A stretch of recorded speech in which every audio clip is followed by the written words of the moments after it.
Buenas tardes con todos.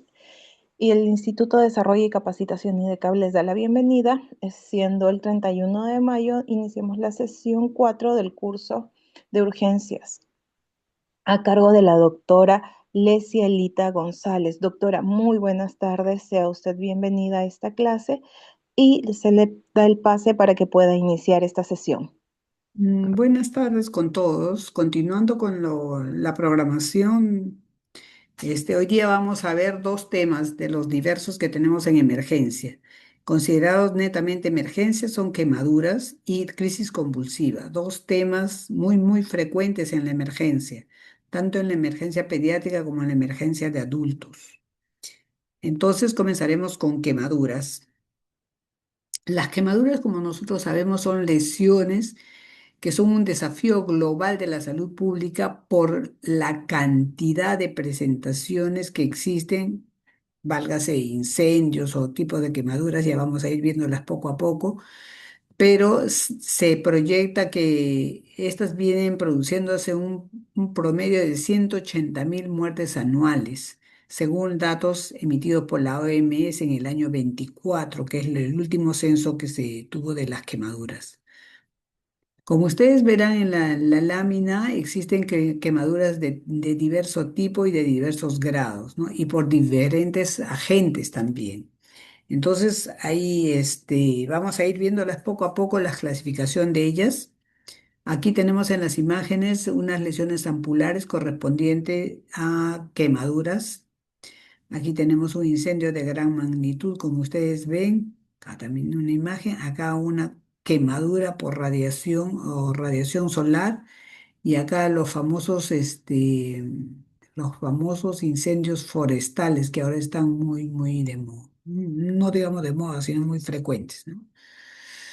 Entonces, vayamos por ver lo que son quemaduras netamente. Las quemaduras son lesiones graves y su manejo adecuado requiere entender de su epidemiología y respuesta inflamatoria, ¿no? Y el nivel de complicaciones que estos pueden producir, más lo que uno tiene que prevenir aparte del porcentaje son las complicaciones que dan cada una de ellas. Entonces consideramos desde ese punto de vista que nosotros lo que nos correspondería sería estabilizar hemodinámicamente al paciente, ¿no? Y sobre todo desde el punto de vista del paciente es calmarle el dolor, que es extremadamente intenso, ¿no? Dependiendo también de la sensibilidad de la persona y de la profundidad de las quemaduras, ¿no? Esa clasificación vamos a ir a verla, como les digo, poco a poco. Entonces, todo eso también va a traer a colación de que del tratamiento que se le debe dar a este tipo de pacientes. Un tratamiento inicial y uno complementario de acuerdo a la extensión y de acuerdo a la profundidad de las mismas. Entonces, y el tratamiento definitivo y que se está probando ahora son el trasplante de células madre, ¿no? Que se muestra como promesas para regeneración de los tejidos. La respuesta inflamatoria que se produce tras una quemadura, dice, puede desencadenar complicaciones graves. Ciertamente, ya lo dijimos, depende de la profundidad y depende de la extensión. Y lo más frecuentemente que se produce son las infecciones de dichas quemaduras. Y eso lo vamos a ver también posteriormente, ¿no? En otras láminas. Y la disfunción orgánica lo que subraya la importancia de la atención médica oportuna y adecuada, no solamente médica, sino del personal de salud, sobre todo que está, y de los bomberos en este caso, ¿no? Que están en el lugar de los eventos estos negativos.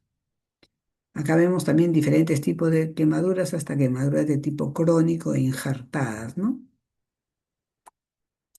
Según la causa de la quemadura se orientaría, dice, cada tratamiento.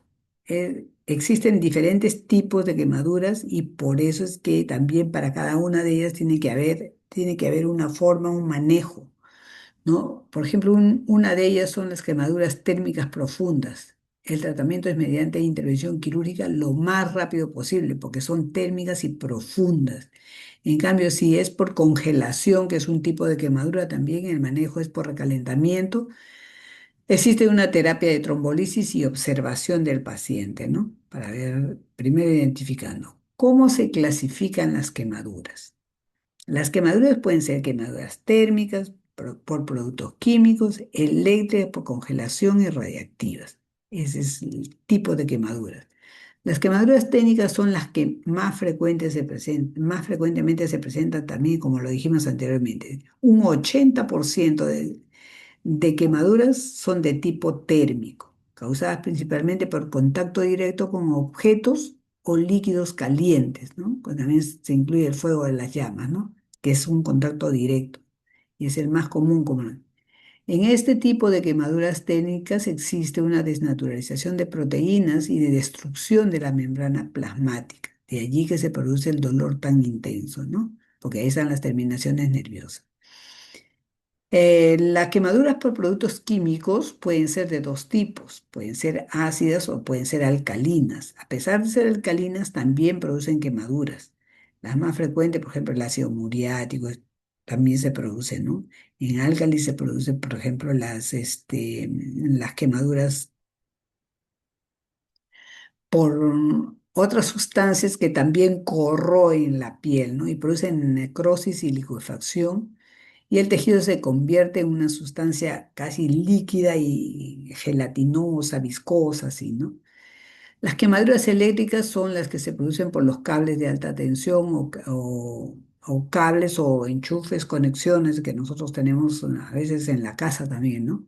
Son significativamente diferentes porque producen más daño en los tejidos profundos. Como esas son descargas eléctricas profundas, el daño es más profundo, ¿no? La intensidad también depende de la intensidad del campo eléctrico, que está relacionado con el daño tisular, dice, ¿no? Sin embargo, para facilitar la comprensión que a menudo se utiliza la intensidad del voltaje también es importante, que es menor o mayor de 1000 voltios. La quemadura por congelación o frío, a pesar de ser frío, también produce un tipo de quemadura que es de tipo térmico. El daño celular directo está causado por los cristales de agua de los tejidos y el daño indirecto está causado por la isquemia y reperfusión. Esta congelación causa estos dos tipos de daño, ¿no? Y son dos de los muchos mecanismos que causan la congelación, dando como resultado una necrosis también de piel y tejidos profundos. Y la última quemadura, el último tipo de quemadura serían las radioactivas, las que se producen a los que trabajan, por ejemplo, con radiación en rayos X o en agencias de alta radiación, las que producen ahora bombas y todas esas cosas, ¿no? Y también pertenecen a la etiología solar. Esas son las más sutiles dentro del tipo de quemaduras radiactivas, ¿no? Se debe a la exposición por largo tiempo, y eso la mayoría la conoce porque tiende a exponerse a los rayos solares hasta que la piel esté ya casi oscura, ¿no? Y es de forma continua y se da por ondas electromagnéticas. Pueden ser también penetrantes y al afectar el tejido tisular. Respecto a los grados de quemadura, tenemos primero, segundo y tercer grado de quemadura. El primer grado afecta de las capas de la piel, la epidermis, la capa superior de la piel, y se observa enrojecimiento, descamación y dolor con duración limitada, ¿no? El segundo grado tiene dos subtipos. Una es la que afecta a la dermis superficial y otra es la que afecta a la dermis profunda. El que afecta a la dermis superficial son lesiones muy dolorosas y rojizas, ¿no? Presentan flictemas, o sea, flictemas, esas ampollitas, si ustedes han visto en una de las láminas, esas ampollitas son los flictemas, ¿no? Con exudado y pueden dejar cicatriz, pero no requieren de cirugía. Se les trata mediante vendajes, primero limpieza, después vendajes. Y las dermis profundas son menos dolorosas porque ya existe una destrucción incompleta de los receptores nerviosos, ¿no? Su apariencia es lisa, brillante, exudativa y requieren de ser intervenidas quirúrgicamente. Y las de tercer grado son las que implican una lesión de tejidos profundos que incluyen músculos, tendones y huesos. No son dolorosas porque ya ha habido destrucción de las terminaciones nerviosas. Son de aspecto nacarado o negruzco y su manejo es por cirugía e inclusive requieren de un injerto de piel y se deben de cubrir la herida para minorar el riesgo de infección. En todo tipo de quemaduras debe darse el aseo y debe cubrirse la herida para aminorar el riesgo de las infecciones en cualquier tipo de quemadura y sobre todo en estas profundas, ¿no? La fórmula de Wayes implica que, y modificada por Alvarado, implica que estas quemaduras tienen que ser cuantificadas mediante porcentajes. Por ejemplo, cabeza y cuello implica un 9%. Cada extremidad superior, 9%. 4,5 la parte anterior y 4,5 la parte posterior del miembro superior. El tronco, 18% la parte anterior y de otro 18% la parte posterior del tronco. Cada extremidad inferior, 18%. 9% de la parte anterior y 9% de la parte posterior. La zona perineal o genital, 1%. En base a esta regla se hace la cuantificación, esta es la regla de los nueve, se hace la cuantificación de la extensión de la quemadura. Una de ellas, si es que no se puede hacer un buen cálculo, es la regla de la palma de la mano. Con la palma cerrada, se utiliza la mano de la palma cerrada y se va contando 1% cada vez que uno pone en la zona o aparentemente a la altura de la zona quemada va poniendo la palma de la mano con los dedos cerrados y van calculando 1% y así se puede hacer un cálculo hasta llegar al total, ¿no? Si hasta allí no hay ningún problema, seguimos. Si no, pueden interrumpir más en cualquier momento para aclarar cualquier situación. Entonces, Doctora, disculpe la pregunta. Buenas tardes. dime, dime. Entonces sí está permitido el 1% todavía con la palma cerrada de la mano. Todavía, si es que si no puedes hacer un cálculo exacto, sí lo puedes permitir. Lo puedes permitir, si no lo puedes, Dice, si no y puedes hacer. Pero ese dice es para ver solo la extensión, ¿ah? No estás solo la viendo extensión. profundidad. Ya. Claro, hablando de extensión, entonces igual como usted dice, se va a representar en porcentaje, ¿no? De Igual acuerdo se a va a la... representar, Ah, exactamente. ya listo, Igual se va a entonces. representar en porcentaje. Gracias, Estamos doctor. hablando solo de extensión. Mm. La profundidad ya va a depender de muchos factores. Sabemos que es superficial cuando se encuentran las ampollas, pero la profundidad se va a ir identificando poco a poco, viendo la sensibilidad del paciente, viendo la exposición de estructuras cada vez más profundas. Ahí se va a identificar, ¿ya? Listo, vamos avanzando. Ustedes ven acá, por ejemplo, aquí ven ustedes la regla de los nueves, ¿no? La parte anterior, la parte posterior, la parte perineal, la parte anterior de los miembros inferiores, la parte posterior, obviamente, de los miembros inferiores se tapan la lámina. Acá. Y en estas láminas que ven acá, ven el cursor, ¿no? En estas láminas van a ir viendo profundidad. Esta, por ejemplo, es una quemadura solar. Esta también, una quemadura. Acá están las ampulares. Por si acaso no se debridan esas ampollas. Esa piel aún que está cubriendo esas ampollas sirve de protección para las infecciones. Según la extensión. La extensión se calcula frecuentemente, ya dijimos, por la regla de Wallis, que ahorita la modificada de Alvarado, ¿no? Unos grados y todo. Localizaciones, cualquier quemadura que afecte las zonas funcionales o estéticas críticas requiere derivación a un centro de quemado. En realidad, todas las quemaduras deberían de ser evaluadas por el cirujano, porque el cirujano plástico y de quemados es el encargado de hacer la evaluación y al final él va a hacer el tratamiento. Entonces, si el cirujano o el especialista en cirugía plástica y quemados tiene como función manejar este tipo de lesiones, entonces ellos van a hacer los cálculos de profundidad y extensión de las quemaduras, ¿no? Ya. Los criterios de profundidad, la profundidad determina el potencial de curación. Ya les había dicho que eso lo ve cirugía plástica, ¿no? Deben ser evaluados por especialistas, porque ya le digo, van a ver hasta qué tejidos han avanzado y si se presenta dolor, no se presenta dolor, en qué parte se presenta el dolor, porque ustedes saben que también las flexuras son las que generalmente se protegen por un acto de defenderse de la injuria de la quemadura, ¿no? Entonces, generalmente se flexiona y las zonas de flexión generalmente están protegidas.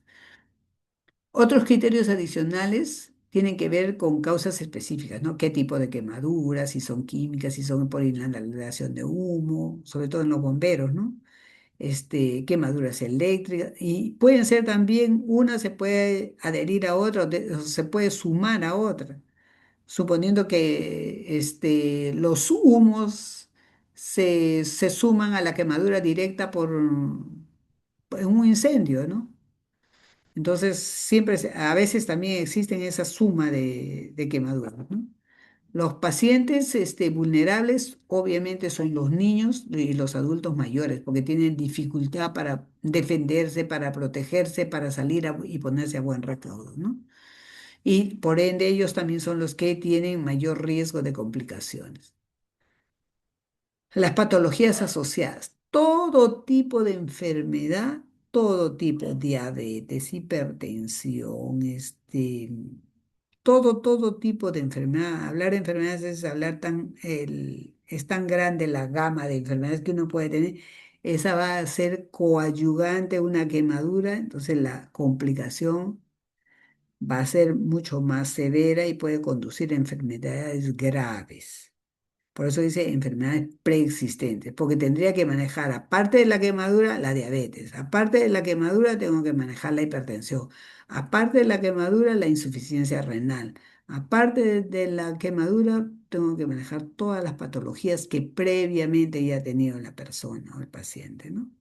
Por ejemplo, un paciente que convulsiona, la desesperación de salir de una zona donde se está incendiando, ya tiene previamente también, el paciente va a convulsionar por la misma situación de desesperación de querer salir de la injuria, también va a convulsionar, ¿no? Entonces ya se complicaron dos cosas. Por eso hay que ver las patologías que se asocian o que son de fondo aparte de las quemaduras que se están produciendo, ¿no? Y del tipo de quemaduras también, del tipo y de la extensión de la quemadura.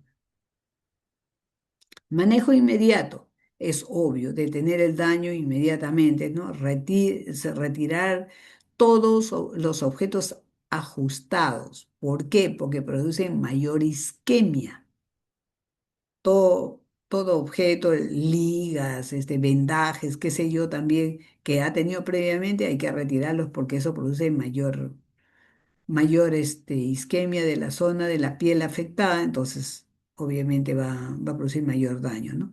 Y enfriar, dice, con agua corriente, no con agua helada, porque produce también, ustedes saben, en el congelamiento y todas esas cosas, produce mayor daño. Tiene que ser con agua corriente por 10 a 20 minutos y limpiar con un paño limpio o poner una gasa estéril. No, no van a encontrar en el lugar, no van a encontrar gasa estéril, un trapo el más limpio que sea para proteger de las infecciones. Nunca aplique hielo, dice ahí, nunca aplique hielo, ni cremas caseras, ni rompa las ampollas, porque ya le hemos dicho que las ampollas son un medio de protección para las quemaduras. La acción inmediata, en todo caso, vendría a ser detener la causa, alejar a la persona de la fuente de calor, fuego, electricidad, químicos, ácidos, álcalis, ¿no? Retiren las prendas o objetos calientes ajustados, anillos, pulseras, que comprimen y aparte conservan el calor, ¿no? Enfriar la lesión lavando y sumergiendo la zona de la quemadura en agua corriente o a una temperatura ambiente, ¿no? Ya dijimos durante 10 a 20 minutos. Eso detiene la progresión del daño térmico, ¿no? O cáustico. Proteger la herida, cubra la zona afectada con una posición. Estas son las medidas inmediatas que se debe hacer cuando uno está en la zona donde se está produciendo esta quemadura, ¿no? La forma de atender al paciente. Evaluar y derivar. Si la quemadura es extensa, profunda, piel, uno va observando, ¿no? Y se afecta el rostro, manos, que son lo más visible y lo que va a causar mayor deterioro hasta psiquiátrico del paciente cuando esto vaya cicatrizando, tiene que ser protegido, ¿no? Genitales y articulaciones que van a producir limitaciones también cuando se produzca la cicatrización de la quemadura. ¿Qué es lo que no se debe hacer? No aplique hielo, puede causar más daño en los tejidos. No aplique remedios caseros. Algunos echan aceite, otros ponen cebollas, otros ponen de todo. Si se estamos diciendo que no contamine y eso está contaminado, no ponérselo, ¿no? Deje que este sea limpiado y cubierto inicialmente por un apósito, una gasa o lo que encuentre o un trapo, por decirlo menos, pero lo más limpio posible para poder proteger de las infecciones. Pero si observa signos de shock o dificultad respiratoria, ahí sí este paciente debe ser transferido inmediatamente a un centro asistencial. De ser posible, de estar más cerca a un centro asistencial, nosotros sabemos que los centros asistenciales ahora están categorizados por niveles. Entonces, si ve que se produce, si veo yo como persona que estaba cerca del incendio, veo o de un incendio, de una quemadura, o he visto que alguien se ha quemado o algo, pero si observo signos de shock o dificultad respiratoria o cualquier otra complicación, tengo que buscar un establecimiento el que tenga más próximo de mayor capacidad resolutiva. Llámese 2.1, 2.2, a partir de 2.1, 2.2. Si están muy, muy distantes, entonces tengo que llevar al establecimiento que está más próximo, ¿no? Porque ellos saben qué tienen que hacer. Y para eso también son estas capacitaciones. Sabemos que tenemos que aplicar agua corriente, secar la herida, cubrir la herida. Ahí tenemos gasas, tenemos todo para poder apoyar en ese sentido hasta que este paciente, calculando la superficie y la profundidad de la quemadura, pueda ser referido a un establecimiento de nivel 3, 3.1 o un instituto, ¿no? Porque allí se supone que hay mayor especialidad, ¿no? Y ahí están los cirujanos plásticos y de quemados. Acá estamos viendo que la definición de la quemadura es una lesión de los tejidos causadas por agentes físicos eléctricos, todo lo que ya le hemos dicho. Ahí existe una gran pérdida de líquidos, existe una gran pérdida de líquidos, una pérdida de calor que puede causar hipotermia. La barrera también frente a los microorganismos que aumenta la susceptibilidad de la infección. En muchas ocasiones decimos que las quemaduras son una consecuencia de un accidente grave. Casi ninguna quemadura es muy sutil. Generalmente las quemaduras son, sobre todo las que se producen en los incendios, las que se producen por grandes cantidades de ácido o radiaciones, no necesariamente solares, sino otro tipo de radiaciones, son fuertes, ¿no? Entonces tenemos que tener en cuenta de realizar un abordaje del paciente basado en todo lo que es el ABCDE, que ya lo conocemos, ¿no? Entonces, ante cualquier paciente quemado es fundamental iniciar la atención en el escenario del accidente, ya le hemos dicho, buscar el nivel. Y lo primero que uno tiene que ver es de que exista seguridad para la persona que está apoyando al paciente quemado. Si nosotros estamos viendo que se está quemando y se puede caer el techo que se está incendiando, no nos podemos exponer, porque ya no sería uno, serían dos. ¿No? Entonces habría que atenderlo al que supuestamente tenía la intención de atender. Entonces, lo más importante es la seguridad del interviniente, obviamente con la seguridad de él, tratando de que pueda ayudar a la persona que está en peligro, ¿no? Lo mismo, ¿no? Evite ponerse en riesgo, interrumpa el proceso de la quemadura lo más posible, enfríe la zona, quítele la ropa quemada, ¿no? Es a lo que pueda causar constricción para que no se produzca isquemia, cubrir con apósitos, Calentar al paciente implica brindarle no calor, sino cubrir al paciente para que el enfriamiento también excesivo no le cause hipotermia, ¿no? Y buscar ayuda, obviamente. Ya le dijimos el área quemada, enfriar el área quemada, nunca aplicar hielo, eso también ya lo repetimos, ¿no? Y en el caso de los ácidos, irrigar con agua hasta 1 hora, hasta que el dolor se detenga. Y en el caso de álcalis, irrigar con agua, álcalis, por ejemplo, la lejía, irrigar con agua hasta 2 horas o hasta que el dolor se detenga, ¿no?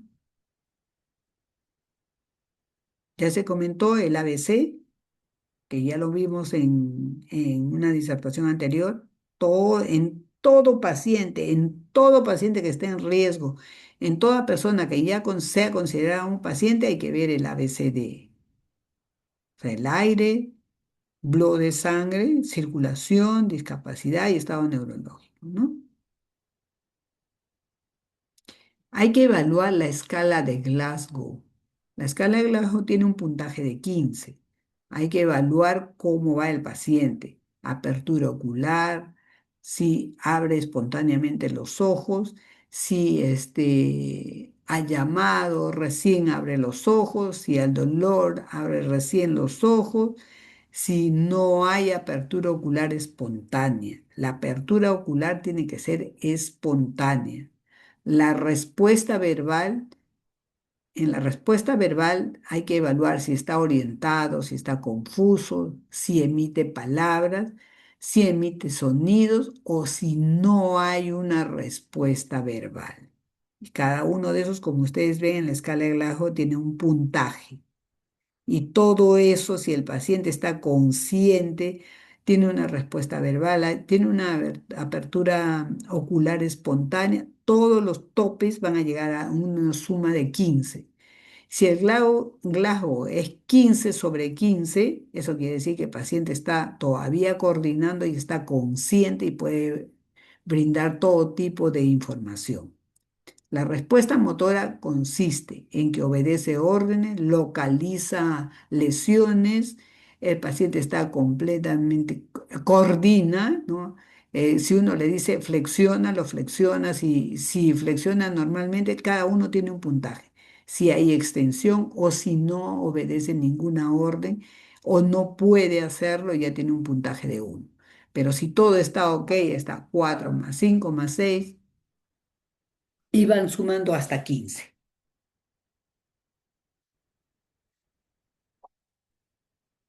Extensión de la superficie, también ya lo dijimos. En los adultos, la superficie corporal quemada es mayor del 15%, entonces se va a considerar una quemadura de segundo o tercer grado. En los niños menores de 10 años y adultos mayores de 50, si la superficie quemada es mayor del 10%, este paciente va a tener que ser referido. Y el gran quemado se considera cuando la superficie corporal quemada es mayor del 20%.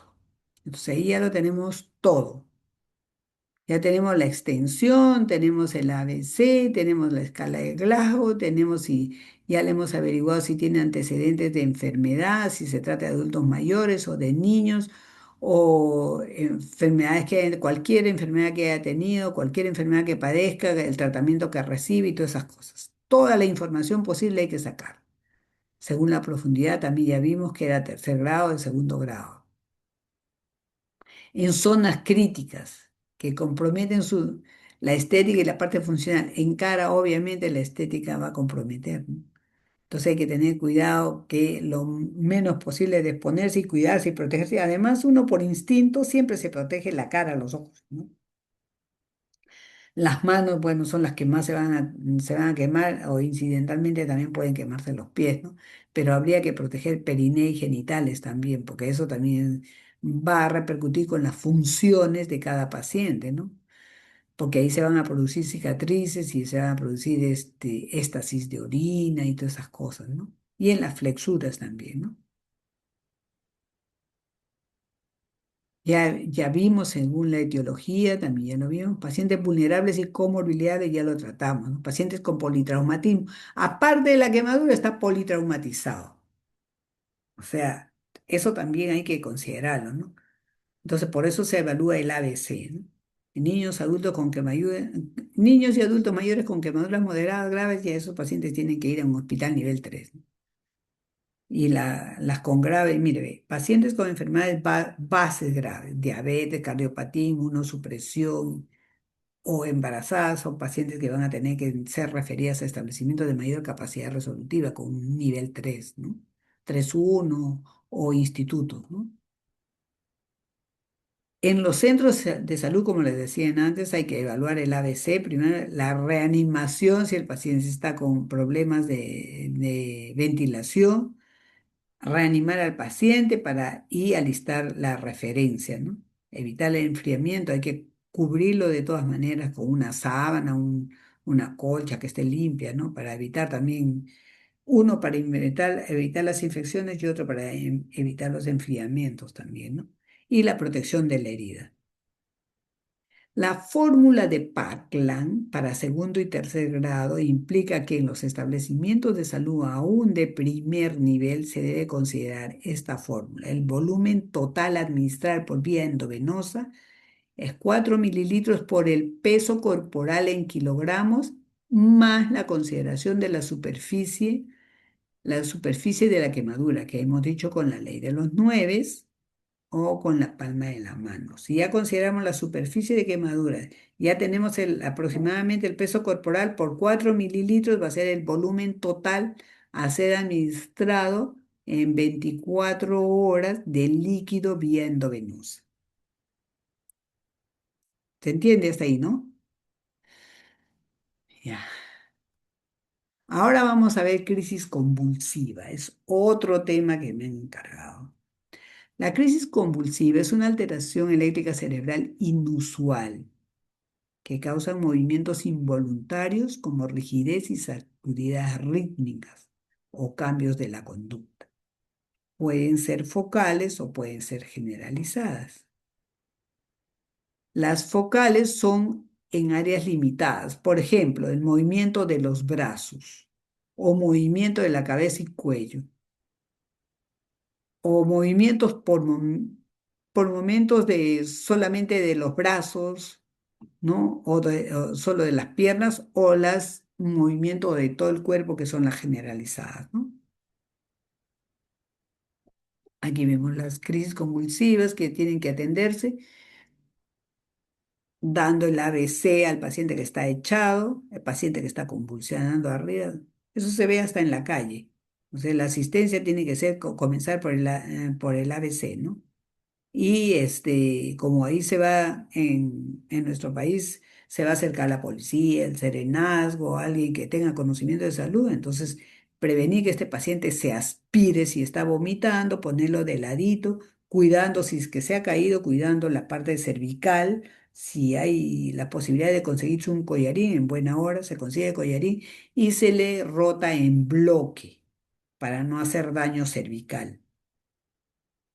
Ya entonces ya se está protegiendo de una convulsión y de aspiración de secreciones. Va a ventilar mejor en bloques, se le levanta aproximadamente de 30 a 45 grados para que este paciente no se aspire. O sea, ahí se le está ayudando bastante. Una convulsión es una alteración repentina de la actividad eléctrica, ya dijimos, puede causar cambios en comportamiento, movimientos, sentimientos y niveles de conciencia. Los niveles de conciencia son múltiples, son variados. Algunos siempre quedan somnolientos, otros se despiertan desesperadamente y dicen, ¿qué me pasó? ¿Qué fue? ¿Dónde estuve? ¿Quién me agredió? Puede decir muchas cosas, ¿no? Cuando estos pacientes no reciben tratamiento y todo, pueden expresar muchas cosas o al despertar bruscamente también, ¿no? O pueden informar y decir, sí, yo tomo tratamiento. Es lo más frecuente, ¿no? Cuando llega a la emergencia, raro es un paciente que esté debutando con una convulsión, salvo que se haya golpeado, salvo que se haya quemado, salvo que le haya pasado cosas fuertes, o salvo que esté debutando, por ejemplo, también con un cuadro de diabetes o con una hipertensión, ¿no? Por ejemplo, para personas mayores. Está debutando, entonces viene convulsionando ¿Pero qué tiene? Pero el familiar lo trae o lo trae un conocido, no sé, de un momento a otro comenzó a convulsionar. Sí, pero ha tomado algo. Pues, acá también, en los pacientes jóvenes sí pueden tomar carbamatos, pueden tomar ácidos, álcalis, ¿no? Pacientes con tendencia psiquiátrica. Entonces, siempre hay que preguntar al que lo trae. No, pero yo lo traje. Sí, pero ¿cómo lo encontraste? Tienes que darme información. ¿Dónde vive? ¿Quién es? Para poder ubicar al familiar y me den más información.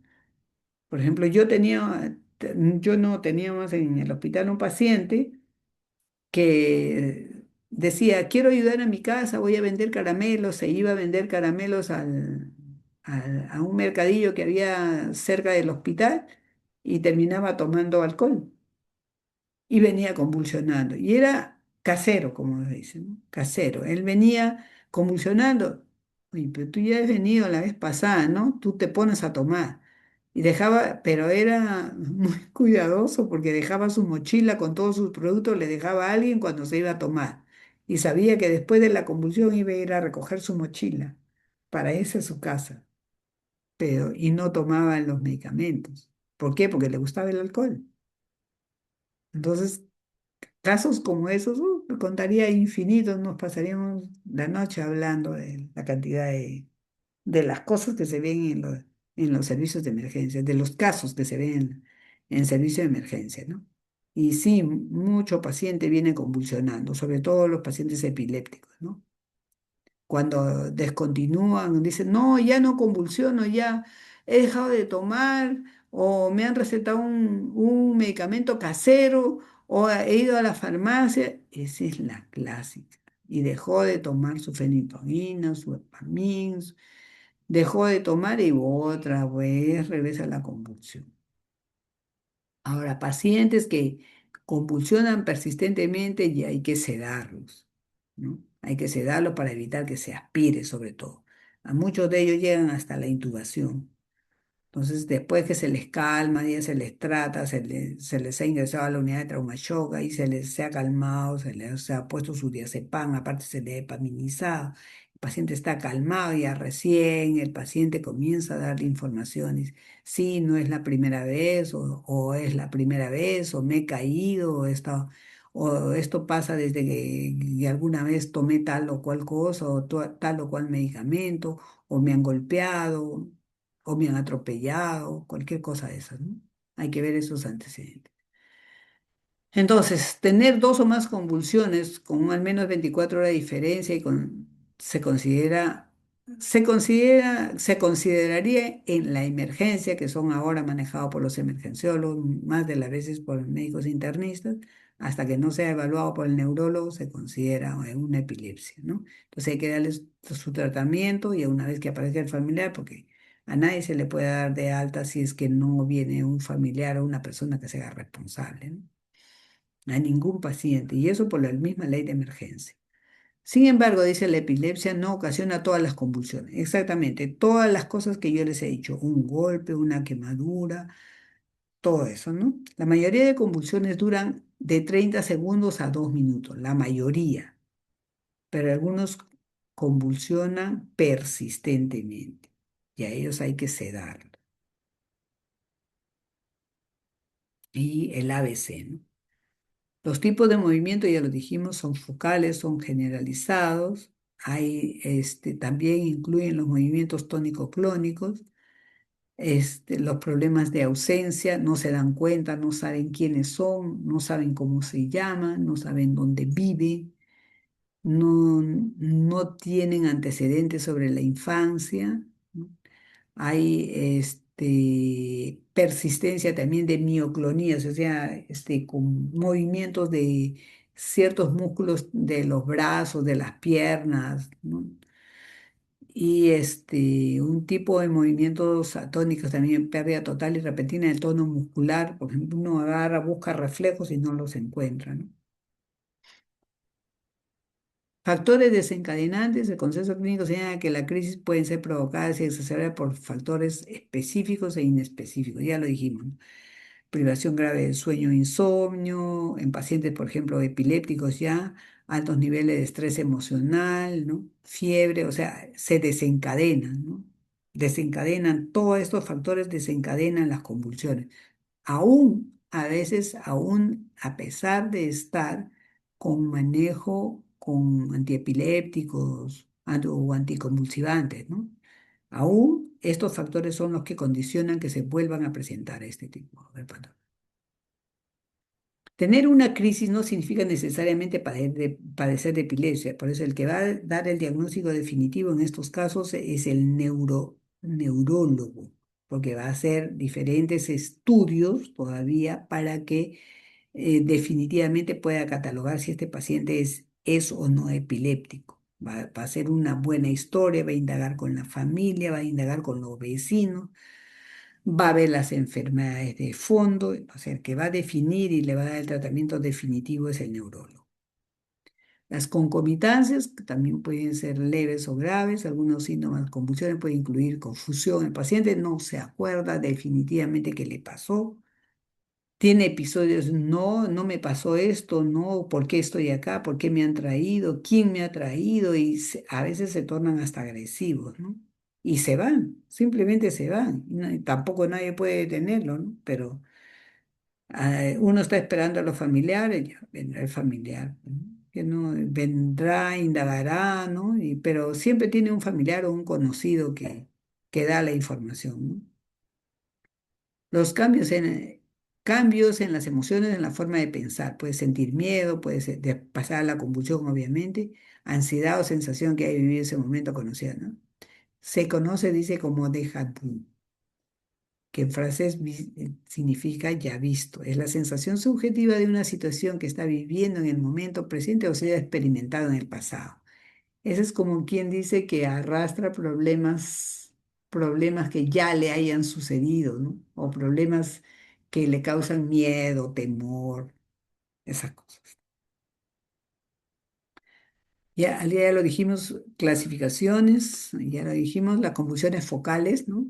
Las convulsiones focales son el resultado de la actividad eléctrica, ya lo dijimos, convulsiones focales con alteración de la conciencia. Con la pérdida de la conciencia o el conocimiento se asemeja a la sensación de estar en un lugar, ¿no? Durante este tipo de convulsiones las personas pueden aparentemente pueden parecer despiertas, sin embargo tienen una mirada perdida y no responden o si no se quedan en una fase como catatónica, así esperando que les vuelvan a preguntar para decir qué es lo que le ha sucedido o el paciente no lo recuerda. Las focales, ya le dijimos que sin pérdida de conocimientos, algunas partes del cuerpo involuntariamente se van moviendo, ¿no? Los síntomas de las convulsiones focales pueden parecerse a otras afecciones del cerebro. Sí se pueden parecer y si se manifiestan intempestivamente pueden también ser por accidentes cerebrovasculares.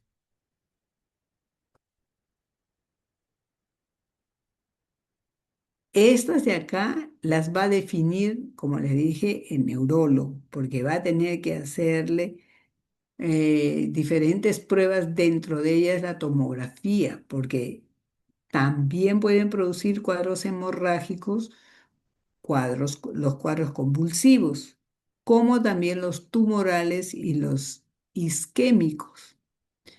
Averiguaba a propósito, hoy día hablaba con los alumnos de una universidad y me decían que un señor después de 3 días, un señor de 58 años, después de 3 días acudió al hospital. El señor dice que no se podía parar y que siempre tenía tendencia de irse a un lado, pero él pensó que le iba a pasar y vino ya cuando era tardío, ya no lo podían trombolizar. El paciente había hecho una isquemia cerebral en el cerebelo y él simplemente dejó pasar y no vino oportunamente para que este paciente sea reperfundido. De repente, si venía el primer día y no dejaba pasar mucho tiempo, este paciente hubiera mejorado espectacularmente, ¿no? Pero se demoró los 3 días y se complicó la situación y ya no pudieron trombolizarlo, ¿no? Ahora existe la posibilidad de trombolizar a los pacientes que vienen con ese problema, pero vino no por convulsiones, sino vino por su pérdida de equilibrio. Entonces, eso también, pero en algún momento puede producir depende de la extensión para que produzca cuadros convulsivos. Él no sabía que era hipertenso. O llegó alguna vez un joven que estudiaba ingeniería en la uni también fue traído por el padre, que era una persona muy, muy humilde y que había trabajado mucho para que su hijo, que quería estudiar en la uni, estuviera en la uni. El chico vino con convulsiones, entró a la unidad de trauma shock y el médico de ese momento le dijo, señor, ¿podría usted, no teníamos nosotros el tomógrafo todavía, ¿podría usted pagar una tomografía? No, pero yo no tengo dinero. ¿Hasta cuándo podía ser? Bueno, se hizo lo posible, se mandó a la asistenta social y se tomó la tomografía al final, después de 2 días, creo, de hacer múltiples trámites y el chico tenía un- una convulsión persistente y tenía una patología que se llamaba un astrocitoma. Y el astrocitoma había destruido más del 50% del cerebro. El chico había estudiado idiomas, dominaba 5 idiomas cuando estaba en la uni. Después que le dio esa enfermedad que lo llevó con convulsiones generalizadas, se descubrió que no había salida para su enfermedad porque había destruido medio cerebro el astrocitoma. Al final el joven falleció, pero era muy crítica la situación del padre, ¿no? Que era el único que le habían avisado que su hijo estaba mal y vino desde el interior del país y lo único que hizo es llevárselo porque ya no había otra. Lo enterraron en Lima porque el chico falleció ahí. Un astrocitoma era, pero que se veía medio cerebro. También tenía convulsiones persistentes.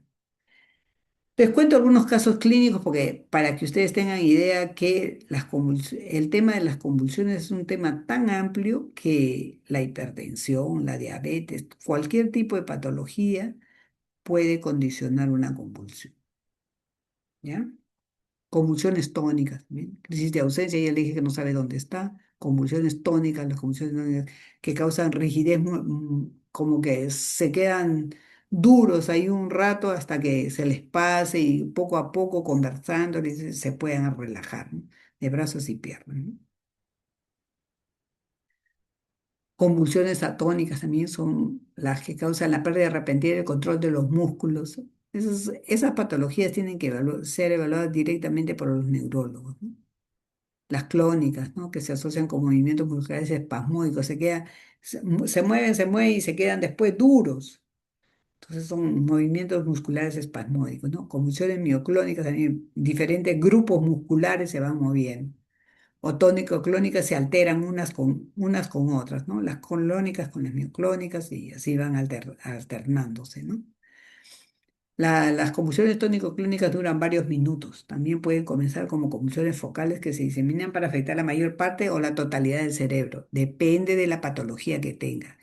Definitivamente, casi nunca en emergencia uno lo cataloga, le pone el diagnóstico de síndrome convulsivo, descartar epilepsia o descartar DCB por el antecedente, basándose en el antecedente, ¿no?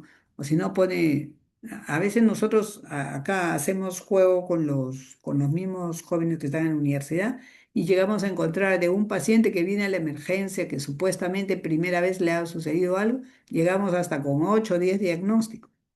Lo que pasa es que nunca han manejado, nunca han acudido a un centro asistencial y se han ido sumando unas a otras, ¿no?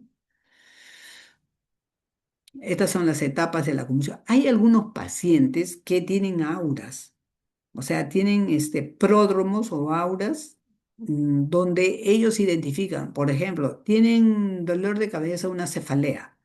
Entonces ellos ya saben que van a convulsionar y se sientan en el sitio donde están y le dicen a la persona que encuentra ahí, voy a convulsionar, no he tomado mi pastilla o no he dormido bien anoche o había bulla cerca de mi casa y esas son auras o pródromos que ellos tienen y saben que, por eso dice, este es el primer aviso que podría ocurrir en una convulsión, ¿no? Entonces la persona se da cuenta qué es lo que le sucede en ese momento y sabe que va a convulsionar, ¿no? Pide apoyo generalmente a una persona que encuentra cerca porque sabe que si le está doliendo la cabeza, Si no ha podido dormir, si está con sensación nauseosa o si se está tambaleando, tratando de apoyarse en la pared o algo, entonces va a convulsionar. Y muchas de ellas se ponen a buen recaudo porque tienen estos pródromos. Son etapas previas a una convulsión. Y ellos saben si han tomado o no han tomado el medicamento, ¿no? Y también tienen lo que se denomina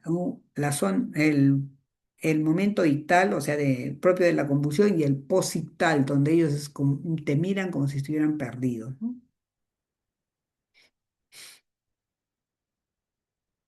Ya dijimos la frasictal o fase ictal o la posictal, ¿no? La fase ictal dura desde el primer síntoma, ¿no?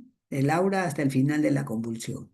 Y la posictal es el periodo después de la convulsión, donde ellos se van recuperando poco a poco, han sido epaminizados ya y se van recuperando poco a poco y van identificando, dice, sí, yo convulsiono, sí, cuando yo bebo convulsiono, cuando trasnocho o cuando duermo con la luz prendida. Ellos saben ya en qué momento, ¿no? Dice, durante esta fase tal vez a las personas se les lleve tiempo de responder, tengan problemas de memoria y presenten dificultades para caminar o para escribir. No siempre. Hay algunos que se levantan y ya saben lo que les va a pasar. Entonces ya saben que se les ha epaminizado y saben que tienen que tomar sus medicamentos si lo olvidaron, ¿no? Depende de la intensidad también. El objetivo en una crisis convulsiva es mantener, obviamente mantener la calma, si no, no ayuda. Posición de seguridad, ya les dije, posición de cúbito lateral, todo el cuerpo de cúbito lateral protegiendo el cuello, si es que se ha caído, para evitar traumas medulares, ¿no? Proteger la cabeza también. Por eso es que yo les digo que algunos de ellos saben, ya presentan auras y ellos saben que se tienen que sentar y van a convulsionar de todas maneras. Liberar el cuello de objetos que sean, lo primero que hace, por ejemplo, el personal técnico en el hospital es revisar un paciente que viene en estado de inconsciencia o convulsionando, le revisa si tiene postizo, le retira los postizos para que no se atragante. Si este paciente está vomitando, tiene que ponerlo de lado, todo el cuerpo, cuidando el cuello para que no se aspire, ¿no? Porque si no va a terminar con una neumonía aspirativa.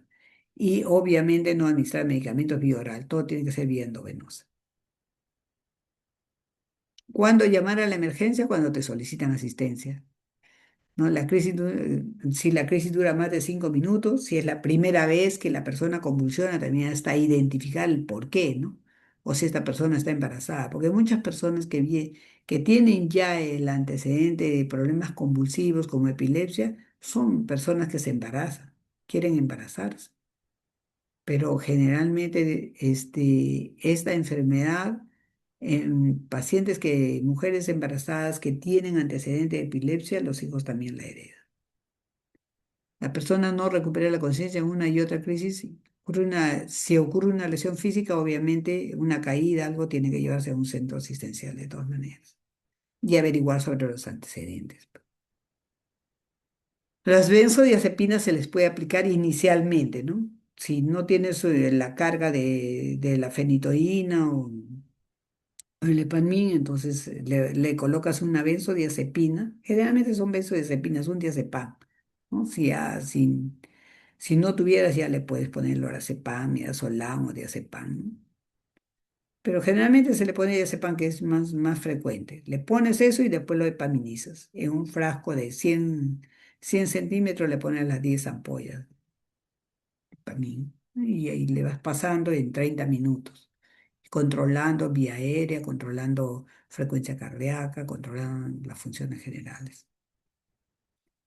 El manejo de la fase aguda, como les decía, las benzodiazepinas y después los anticonvulsivantes. Y después le da su dosis de mantenimiento, que puede ser ya vía oral cuando ya el paciente está consciente, pasar dado de alta, y puede ser identificado por el neurólogo de qué tipo de síndrome convulsivo presenta, ¿no? Entonces, esa sería la forma de manejar. El resto va a tener que manejarlo en el neurólogo porque él va a identificar por qué, cómo, cuándo. En el embarazo debe evitarse el ácido valproico, por ejemplo, ¿no? Sí, porque si no tiene mayor riesgo de malformaciones en los fetos. Y los otros, como la lamotrigina, suele preferirse bajo estricto control médico. Primero tiene que ver el neurólogo para poder para poder manejar este tipo de pacientes. Y la monitorización que tiene que ser constante mientras el paciente esté en el centro asistencial, llámese puesto, centro, hospital, el control, porque en cualquier, a veces se epaminiza, el paciente está relajándose, se ha sentado ya, está comiendo y otra vez comienza la convulsión. Entonces hay que estar a la expectativa porque se puede caer de la cama, se puede caer de la silla de ruedas. Generalmente llegan convulsionando al hospital. Entonces uno ya sabe, ya tiene, generalmente las enfermeras, el personal de enfermería, el personal técnico que trabaja en la emergencia ya sabe que una convulsión, ya saben qué cosa le van a poner, ya traen sus 10 ampollas, ya están cargando, ya uno le está controlando las funciones, ya está, otro está averiguando que si tiene convulsiona o no convulsiona, qué es lo que pasa. Entonces ya los antecedentes cuentan para ver qué tipo de medicamento usa y si esas convulsiones también se han presentado la primera vez o ya tiene bastante tiempo, ¿no? No sé si habrá preguntas, pero eso es los dos temas que se me encargaron esta vez. Excelente, doctora, gracias. Desde mi opinión, estuve escuchándola y la vez que entré a trabajar el área de quemaduras, Ujú. eh, es un área bastante restringida donde hay que tener, que tener eh, una limpieza bastante Muy adecuada para prolija, muy cuidada, ¿no? Muy sí, no, cuidada. sí, pero ahí usábamos bastante lo que era la midazolam. Ah, es que el Midazolam. dolor es intenso y ellos se desesperan y a veces hasta convulsionan en el caso de las quemaduras también. ¿No? Sí, yo la verdad Sí. que primera vez que entraba a un área así y cuando fui interna y pude ver que con eso podían ingresarlos ahí a donde lavan sus heridas, todo, ¿no? Ya dormidos los ingresan.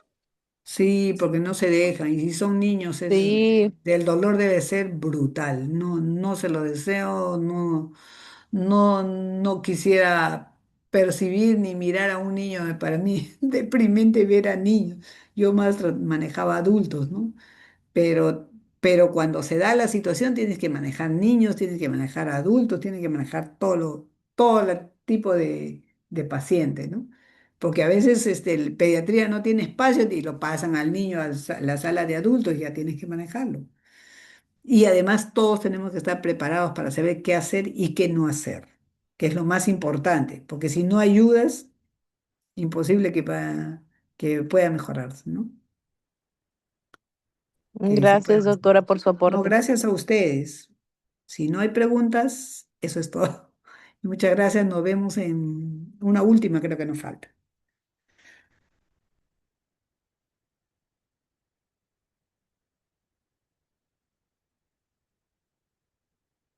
Buenas tardes. Buenas tardes.